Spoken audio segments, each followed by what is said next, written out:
नमो नमः। प्रिय विद्यार्थियों, श्री यास्क के द्वारा विरचित निरुक्त के प्रथम अध्याय के प्रथम पाद में आपका फिर से हार्दिक स्वागत है। ये निरुक्त की भूमिका के बाद तीसरा वीडियो आपके सामने आ रहा है। आज का जो पठ्य विषय होगा, पठनीय जो विषय है वो ये है कि निघंटु में जिन वैदिक मंत्रों के पदों को संग्रहित किया गया है उनके कितने प्रकार हैं, क्योंकि उन्हीं पदों का ही वर्णन करना निरुक्त में अभिप्रेत है। तो हम इसके माध्यम से समझ सकते हैं कि निघंटु में संग्रहित जो वैदिक पद हैं, जो वैदिक मंत्रों से ही लिए गए हैं, उनके 4 विभाग बताए जा रहे हैं। तो पदों के 4 विभाग, 4 प्रकार आपके सामने आ रहे हैं। कैसे कि प्रथम वीडियो में हमने देखा समाम्नाय समाम्नात स व्याख्यातव्य, ये निरुक्तकार ने कहा था कि जो समाम्नाय है, वैदिक पदों का जो संग्रह है वो समाम्नात हो चुका है, उसका संग्रह किया जा चुका है। और आगे हमने ये भी देखा कि समाम्नाय को ही आचार्य लोग निघंटु के नाम से जानते हैं, जिसमें वैदिक मंत्रों के पद संग्रहित किए गए हैं। इन्हीं की व्याख्या यास्क को अपने निरुक्त में करनी है। अब प्रश्न यह उठता है कि पद है क्या, क्योंकि पदों का ही संग्रह किया गया है और उन्हीं का वर्णन यास्क को करना है। 4 प्रकार के पद बता रहे हैं, तो पहले हमें ये जानना चाहिए कि पद क्या है। आचार्य जो उबट हैं, उन्होंने वाजस्नेयी संहिता में अर्थवान वर्ण समूह को पद कहा है। पद क्या होगा? वर्णों का समूह है, लेकिन कैसे वर्णों का समूह? जो अर्थवान है। इसलिए वो लिखते हैं अर्थाभिधायी पदम। पद की परिभाषा देते हुए क्या कहते हैं? अर्थाभिधायी पदम। जो अर्थ का अभिधायी है, अर्थ का अभिधान करने वाला है, अर्थ का कथन करने वाला है, वही पद है। और इसका निर्वचन इन्होंने क्या दिया? पद्यते गम्यते ज्ञायते अर्थ अनेनिति पदम। पद्यते, जो पदम शब्द है वो पद धातु से बना हुआ है। तो निर्वचन दिया कि पद्यते, पद्यते यानी गम्यते। गम्यते का मतलब ज्ञायते, जाना जाता है। क्या जाना जाता है? अर्थः, अर्थ। अनेन, इसके द्वारा। इति पदम, कि जिसके द्वारा अर्थ को पद्यते यानी जाना जाता है, उसी को पद कहते हैं। इसके बाद जब हम और आगे बढ़ते हैं तो आचार्य पाणिनि,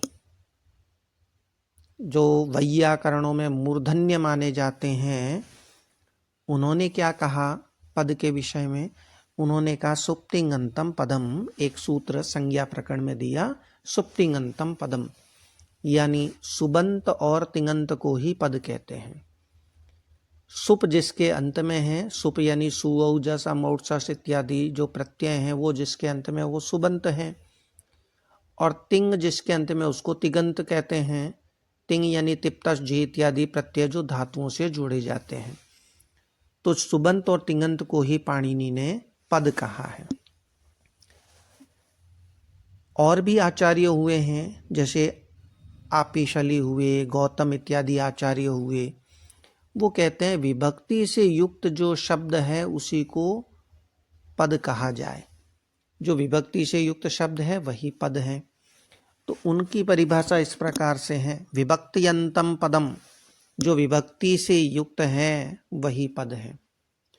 और आप जानते हैं कि सुऔजस इत्यादि भी विभक्तियां हैं और तिप्तझी इत्यादि भी विभक्तियां ही हैं। तो इनसे युक्त जो होगा वो पद होगा। इसी को पाणिनि ने दो प्रकार से कह दिया कि सुबंत और तिङंत, वही पद है। आगे बढ़े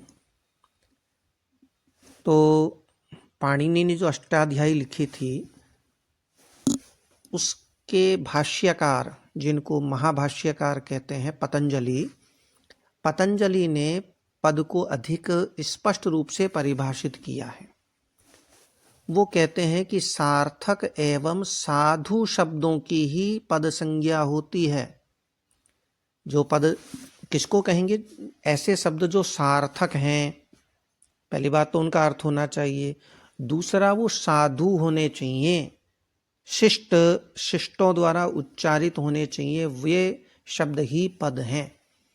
जो अपशब्द हैं, जो मल्लेच्छों या दुष्टों द्वारा उच्चारित किए जाते हैं,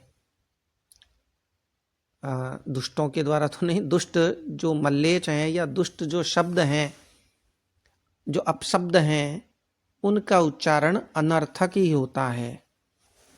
वो कहते हैं दुष्टः शब्दः स्वरतो वर्णतो वा मिथ्या प्रयुक्तो न तमर्थमाह सवागवज्रो यजमानमिनस्ति यथेन्द्र शत्रुः स्वरतोपराधात्। कि दुष्टः शब्दः स्वरतो वर्णतो वा, स्वर अथवा वर्ण से जो शब्द दुष्ट है वह मिथ्या प्रयुक्त, मिथ्या रूप में प्रयुक्त होने पर न तमर्थमाह, उस अर्थ को नहीं कह पाता है। और स वह दुष्ट शब्द क्या? वाग वज्र, वाणी रूपी वज्र बन करके यजमानम हिनस्ति, यजमान को नष्ट कर देता है। उन्होंने एक वैदिक उदाहरण भी दिया कि यथेन्द्र शत्रु स्वरतो अपराधात्, जैसे इंद्र का शत्रु जो वृत्रासुर है वो स्वर के अपराध से ही मारा गया था। इसकी एक अलग कथा है, वो आप वैदिक वाङ्मय में देख सकते हैं। तो इसी प्रकार एक सार्थक शब्द हो सकता है, एक साधु शब्द हो सकता है, उस साधु शब्द के विभिन्न अपभ्रंश भी हो सकते हैं।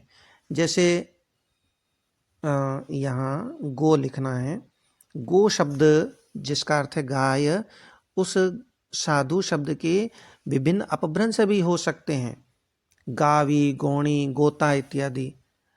पर ये इनको पद नहीं मानते, क्योंकि ये साधु नहीं है। साधु शब्द तो गो है। अस्तु, पद क्या है ये आपके लिए स्पष्ट हो गया है। अब निघंटु में चूंकि वेदों से चुन चुन कर लिए गए हैं ये पद, तो ये पद 4 प्रकार के होते हैं।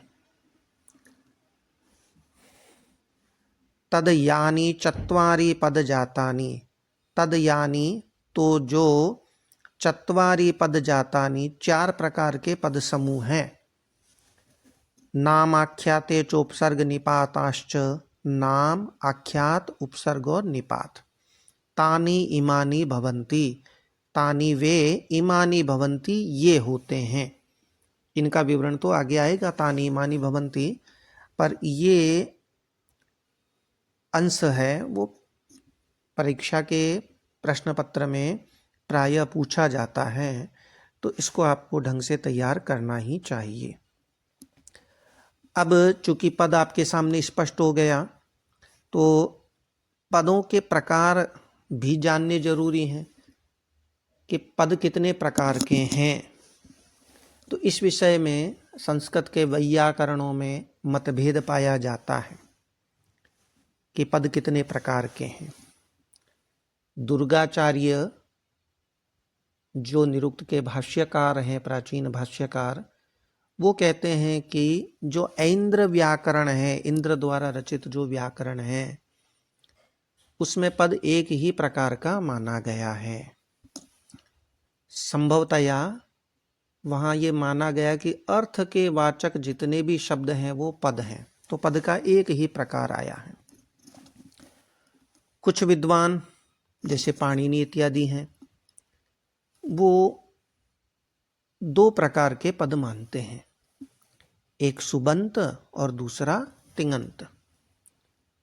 सुबह जस इत्यादि जिसके अंत में यानी जितने शब्द रूप हैं वो सारे शुबंत हैं और जितने धातु रूप हैं वो तिङंत होते हैं। तो वो दो प्रकार के ही पद मानते हैं।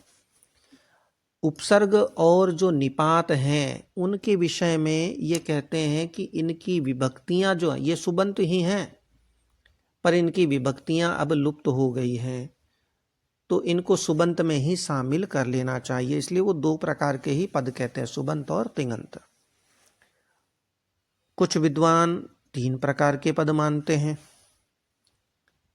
वो कहते हैं सुबंत होता है, तिङंत होता है और निपात होते हैं। तीन प्रकार के पद होते हैं।